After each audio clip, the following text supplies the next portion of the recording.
उस फैक्ट्री में ऐसा क्या नियम था जो रात की शिफ्ट में सोना मना था? लोग कहते थे जो भी वहां सो जाता है वो सुबह उठता नहीं, क्योंकि रात के 1:30 बजे वहां कुछ जागता है और उसे जगा देता है हमेशा के लिए। रवि को नई नौकरी की बहुत जरूरत थी। कई दिनों की तलाश के बाद आखिरकार उसे एक पुरानी फैक्ट्री में नाइट गार्ड की नौकरी मिल गई। वो जगह शहर से काफी दूर थी, चारों तरफ सन्नाटा और बीच में खड़ी एक जर्जर लकड़ी की फैक्ट्री।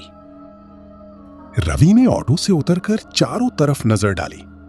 टूटी हुई दीवारें, जंग लगे गेट और अंदर गहरा अंधेरा। कम से कम यहां शांति तो है, रवि ने खुद से कहा।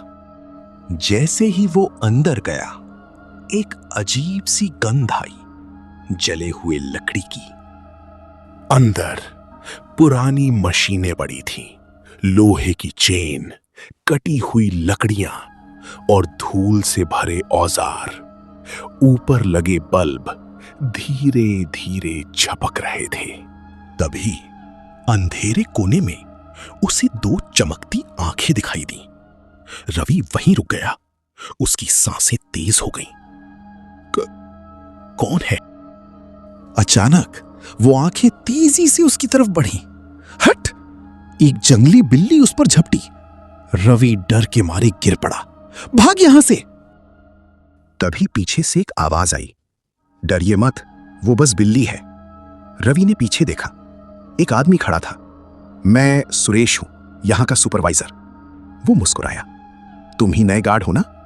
रवि ने सिर हिलाया। सुरेश उसे अंदर केबिन में ले गया। टेबल पर एक पुराना रजिस्टर रखा था। उसने रवि का नाम लिखा, फिर गंभीर आवाज में बोला, यहां कुछ नियम हैं और इन्हें तोड़ना बहुत महंगा पड़ता है। रवि चुपचाप सुनने लगा। पहला, रात 1 बजे के बाद बाहर नहीं निकलना। दूसरा, अगर कोई आवाज आए तो उसे इग्नोर करना। तीसरा और सबसे जरूरी, रात में सोना मत। रवि हल्का सा हंस पड़ा। इतना भी क्या डर है? सुरेश ने उसकी आंखों में देखा। यहां नींद ही सबसे बड़ा खतरा है। पहली रात सब कुछ नॉर्मल था। रवि सीसीटीवी रूम में बैठा था, मोबाइल चला रहा था। समय धीरे धीरे बीत रहा था। अचानक घड़ी ने 1:30 बजाई और उसी पल एक कैमरा अपने आप घूम गया। अब स्क्रीन पर रवि खुद दिख रहा था, लेकिन उसके पीछे कोई खड़ा था। रवि ने तुरंत पीछे देखा, कोई नहीं था। उसने सोचा शायद मेरा वहम है। दूसरी रात रवि बहुत थका हुआ था। उसकी आंखें बंद होने लगी। बस 2 मिनट उसने टेबल पर सिर रखा और सो गया। कुछ देर बाद चीखें, बहुत सारी चीखें, बचाओ, आग, कोई है। रवि घबरा कर उठा। वो आवाज बाहर से आ रही थी। वो भूल गया सारे नियम और बाहर चला गया। बाहर सब कुछ बदल चुका था। पूरी फैक्ट्री आग में जल रही थी। चारों तरफ जले हुए लोग। कोई चीख रहा था, कोई भाग रहा था।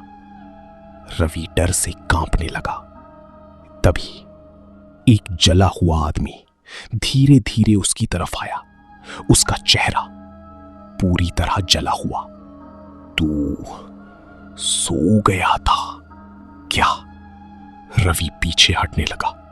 नहीं, मैं। वो चीज जोर से चिल्लाई, मैंने तुमको कहा था ना, नियम तोड़ोगे तो महंगा पड़ेगा। रवि भागते हुए वापस सीसीटीवी रूम पहुंचा और फुटेज चेक करने लगा।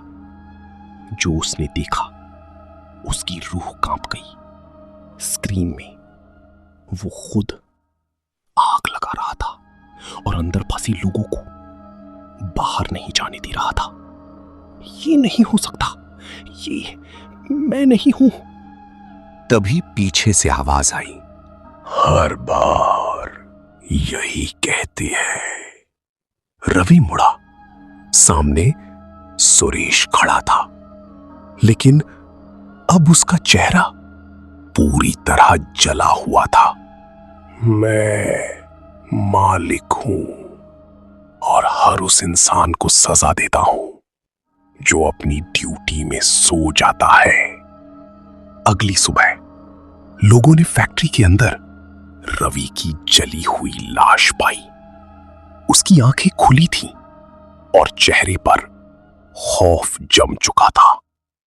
कहते हैं कुछ जगहें सिर्फ काम करने के लिए नहीं होती, कुछ नियम सिर्फ नियम नहीं होते, और कुछ रातें तुम्हारी आखिरी होती हैं। आपको ये कहानी कैसी लगी नीचे कमेंट करके जरूर बताएं। और हाँ, अगर आपने भी कभी कोई ऐसी जगह महसूस की हो तो हमें लिखकर भेजें, शायद अगली कहानी आपकी हो। हेलो दोस्तों, हमारे चैनल की लेटेस्ट वीडियोस और सभी अपडेट्स के लिए हमें फेसबुक और इंस्टाग्राम पर जरूर फॉलो करें।